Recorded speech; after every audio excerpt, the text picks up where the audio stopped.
Et maintenant, je vous présente notre tout dernier invité en studio de la saison.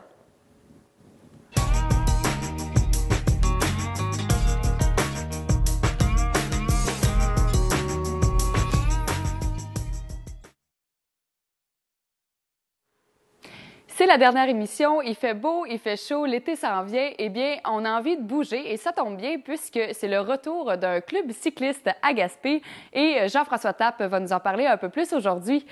Bonjour Jean-François. Bonjour. Rebienvenue dans nos Merci. studios. On se voit maintenant pour une autre raison. Oui. Donc, il y a un nouveau club cycliste à Gaspé qui s'appelle Vélocipègue. Voilà. Comment est-ce que vous avez trouvé le nom? Bien, en fait, dès que nous avons reformé le club, on a voulu rompre avec les anciennes tentatives, les tentatives précédentes de lancer un club cycliste. Et on a décidé de lancer un concours, tout simplement. Un concours auquel tout près de 40 personnes ont répondu à l'appel. Donc, on a reçu tout près de 45 propositions de noms. Et finalement, ben, au terme là, de vote ultra serré et hautement supervisé, nous avons retenu le terme Vélocipègue pour qualifier le nouveau club cycliste. Donc, Vélocipègue, en fait, c'est la contraction du mot vélocipède, qui est à l'origine du mot vélo, et de Gaspègue, que tout le monde à Gaspé connaît bien, qui signifie fin des terres. Donc, c'est la contraction de ces deux mots-là. On est très fiers d'avoir un nom original qui risque de n'être réutilisé par aucun club à l'avenir. Donc, on est assez fiers de ce nom-là. Bon, super. Et vous faites partie de l'organisation. Vous êtes combien en tout dans ce club-là? Bien, en fait, déjà l'an dernier, là, on discutait sur les routes et en forêt de l'importance de relancer un club cycliste pour stimuler le dynamisme cycliste du coin. Donc, au début, cet hiver, on a tenu une assemblée citoyenne, puis il y a 8 personnes qui se sont montrées intéressées à faire partie d'un comité de relance du club. Donc, nous avons des gens de Rivière-au-Nord, des gens de Gaspé, des gens du vélo de route, du cyclotourisme, du vélo de montagne, des jeunes, des moins jeunes, des cyclistes qui font de la compétition, d'autres qui n'en font pas du tout. Donc, on a vraiment un bel amalgame de gens pour assurer la relance là, des activités du club cycliste Vélocipègue de Gaspé. Et là, suite à vos premières rencontres, c'est quoi les objectifs puis les mandats que vous vous êtes fixés pour, au moins pour la saison qui vient? Là? Oui. Bien, en fait, on table sur trois grands projets. Naturellement, bon, il y a les activités régulières qui sont bon, bien, les randonnées hebdomadaires. Bon, les mardis soirs vont être réservés à la pratique du vélo de montagne. Le jeudi soir va être réservé à la pratique du cyclisme sur route. Les week-ends, différentes randonnées plus ou moins longues vont être offertes également à toute la population.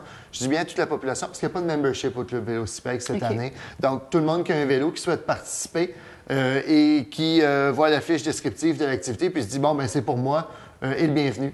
Alors, voilà. Nos 3 grands chantiers cette année. D'abord, un projet de développement de sentiers de vélo de montagne du côté de Bechervaise. Okay. Donc, on travaille avec la corporation du centre de ski Mont-Bechervaise à développer vraiment une station de vélo de montagne pendant la saison morte du centre de ski. Donc, pour cette année, là, on a un projet d'aménager 8 km de sentiers single track qu'on appelle dans le jargon du vélo de montagne.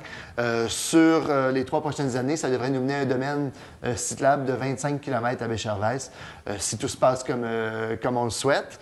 Deuxième chantier, cartographie de différentes randonnées populaires auprès des cyclistes de vélo de montagne dans le coin.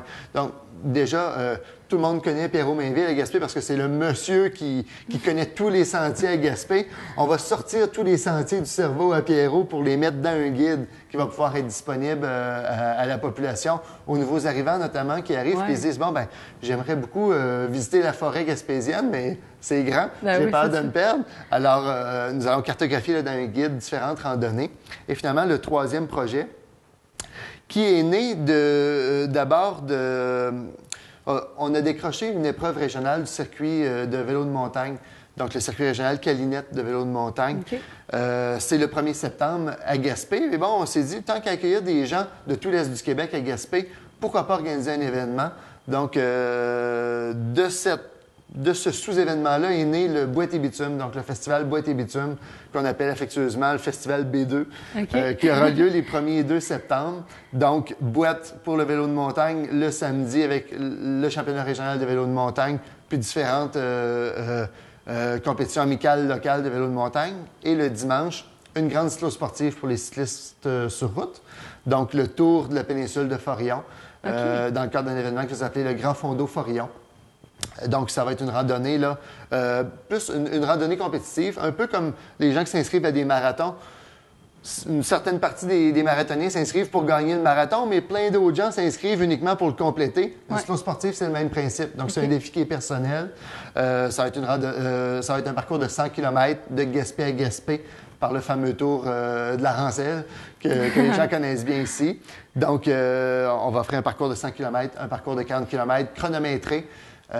Donc, les gens vont pouvoir se mesurer à eux-mêmes ce parcours-là, qui est visiblement, là, après nos recherches, un des plus beaux parcours de cyclo-sportive au Québec, étant donné que 80 du parcours est un parcours panoramique.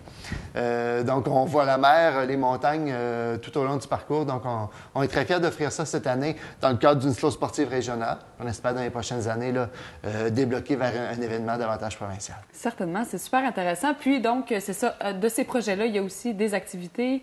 Il y en a une fin juin aussi, le Tour de bicycle. Oui, le Tour de bicycle, en fait, qui est organisé par les gens de la Maison des Jeunes. Donc, c'est sûr que nous, on est très contents du retour de cet événement-là, puis on fait la promotion auprès des cyclistes de la région, jeunes et moins jeunes, de participer à cet événement-là. Parallèlement au Tour de bicycle, il y a le défi Roulons pour nos hommes, qui a lieu, organisé par des collègues de la Baie des Chaleurs, qui, eux, font une levée de fonds pour le cancer de la prostate. Donc, on est tout près là, d'une quinzaine de cyclistes de Gaspé, réunis dans différentes équipes qui allont participer à ce défi-là, qui va avoir lieu les 23 et 24 juin prochains. Donc, 600 quelques kilomètres du Tour de la Gaspésie en 2 jours à relais. Donc, ça risque d'être un défi très intéressant. Certainement. Donc, le défi va se mêler au Tour de bicycle à un moment donné dans la journée. Donc, voilà pour cet événement-là. Nous, du côté du vélo de montagne, on a des athlètes, jeunes et moins jeunes, qui vont participer au circuit régional tout l'été. Donc, comme on accueille une course ici le 1er septembre, bien naturellement, on a des gens du coin qui vont participer aux autres épreuves dans l'année.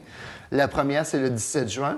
Et c'est en même temps la qualification pour les Jeux du Québec pour les jeunes de moins de 17 ans. Donc, on invite là, les jeunes âgés de moins de 17 ans qui font du vélo de montagne de façon plus ou moins sérieuse, à tenter leur chance pour les qualifications des Jeux du Québec. C'est assez intéressant. Pour chacun des groupes d'âge, il y a 2 ou 3 athlètes qui sont sélectionnés entre Gaspé et la Pocatière. Donc, c'est une belle opportunité de participer à un super bel événement qui va avoir lieu à Shawinigan cette année, à la fin juillet, début août. Donc voilà. Puis les qualifications en vélo de route aussi qui sont un peu plus tard et en BMX également. Puis bon, ben nos randonnées régulières.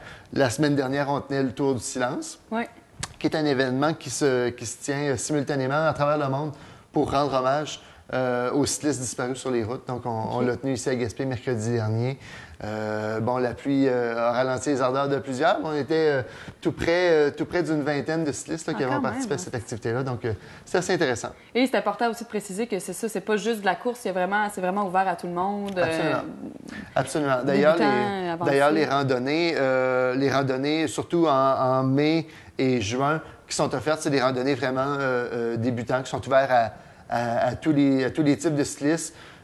Comme je le mentionnais tout à l'heure, il s'agit simplement de passer sur notre site Internet, de vérifier la fiche et l'activité, voir si on s'insère bien dans le niveau qui est souhaité pour le groupe, pour assurer une bonne cohésion de la randonnée. Puis, ben voilà, c'est juste de confirmer sa présence, puis la faire ketchup. Justement, ce site Internet-là, c'est à quelle adresse? C'est le velocipeg.weebly.com. Donc, je crois qu'il va apparaître au bas de l'écran. Donc, on invite les gens à y participer. La première page, c'est une page blog, donc les gens peuvent nous laisser leurs commentaires. Donc, naturellement, tous les commentaires sont bien reçus. Puis, nous allons tenter d'y répondre le mieux possible pour justement répondre à un plus large éventail de cyclistes dans la région. Excellent. Bien, Jean-François Tatte, merci beaucoup. Merci. Bonne saison de Merci vélo beaucoup. Et longue vie à Vélocipeg.